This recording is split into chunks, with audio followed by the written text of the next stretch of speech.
Alright everyone, let's try this. Shadows look a little cruddy, so I'm going to have to change the lighting, but we'll make this thing work for today. So on this one, we're going to be in your packet where it says help with assignment 12 on number 10 and 12. We're going to start there. That's probably a few pages in. We'll have to number those here soon. I think it's on page 5 if you count 5 pages in. Number 10 and 12, it talks about the terminal side. So number 10, we'll see how that works here. So number 10, it talks about point P, negative 10 and 26, and negative 24 and 26. And it asks about the terminal side. So all you really do that contains this point is you know that both of them are negative. That means that our x and our y are negative. So we're over here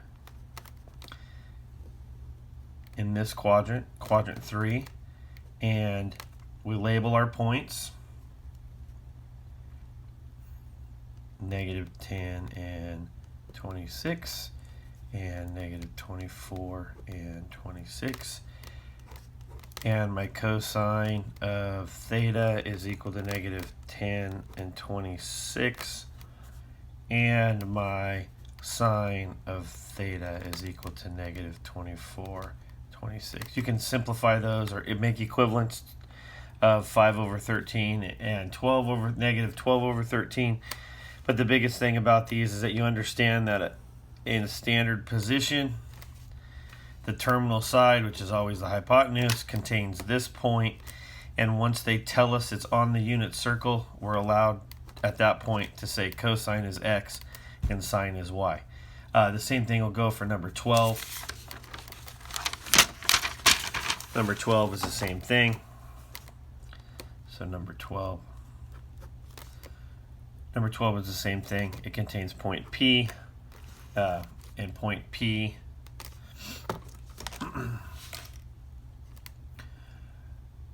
point P tells us it is the square root of 6 over 5, and we have root 19 over 5. That means there's both positive, so if we can do our XY chart, the terminal side is in quadrant 1. Our point is cosine is equal to root 6 over 5, and sine is equal to root 19 over 5. So all we need to know is what quadrant it's in, and remember the key terms that it uses is terminal side, unit circle, and containing a point. Standard position. Standard position. Those things tell us quite a bit about the problem. Number 1, it's on the unit circle, which tells us cosine and sine are x and y. Terminal side tells us where that it's got a hypotenuse, and in standard position tells us where it has rotated to. So those 3 key pieces right there kind of tell us all the pieces of the problem. So you've got to make sure that you've understood the directions. Remember, make sure you read the directions. All right, let's look at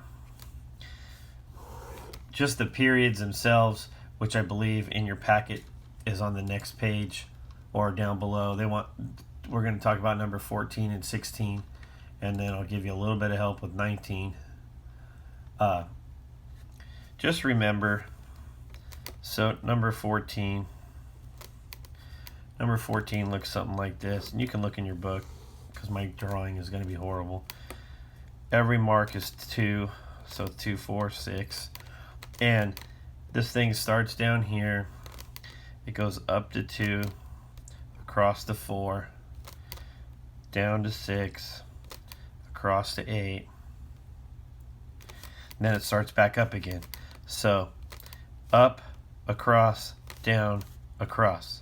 So if you look at this as 4 parts, it starts repeating the same part again as you go across. So the period is from here to here, which is, this is supposed to be 8, which our period is going to be 8. It takes 8 units to cover one full cycle.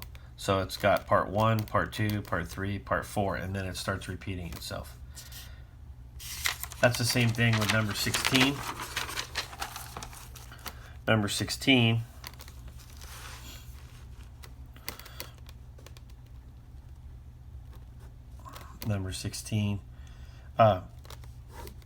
again, it's 2, 4, 6, if we're just going to write it quickly, and it comes down to 6, and then it shoots back up, and then it comes down again. So the pattern is down and then it shoots back up. So what's the distance between here and here? Well, the distance between this, the start of this cycle, and the end of that cycle is 6. So it takes 6 units. So the period is 6 units.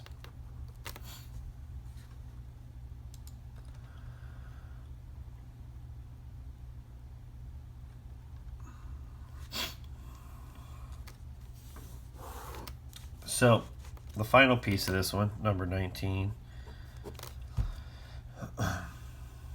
the idea is this, is that you've got some information, there's no graphs, you have to come up with the idea of the graph. So if we look at this thing, this is the help with number 19. I'm not going to give you the whole thing, but if you look at this, this is our x, and this is our y, and x is always equal to time. So our time is actually January, February, March, and you could say that January is 0, February is 1, March is equal to 2, April is equal to 3, 4, and you can take that all the way out to 12. And then from there, you can just kind of make a scale. My highest temperature is 85 on number 19. So I'm looking at the book right now. So the highest temperature's number is 85 on number 19. So I'll go up to 85. And this is just a quick sketch. And then I'll go down to the lowest is 36. So I'll go down to 36. This is probably not the greatest scale in the world. So January, it's 36 degrees. February, it is 41 degrees. March, it is 52 degrees. So we're about halfway there. Then 64. And you guys can kind of see as you go, this thing starts to create a graph. And as you plot them, it's going to create a pattern. And it's going to have that cycle to it where it's going to go up to a maximum, down to a minimum, up to a maximum, down to a minimum. And so if I do this, how many months are in a year? That's going to be your period. The period is usually the time, the total time it takes to complete one cycle.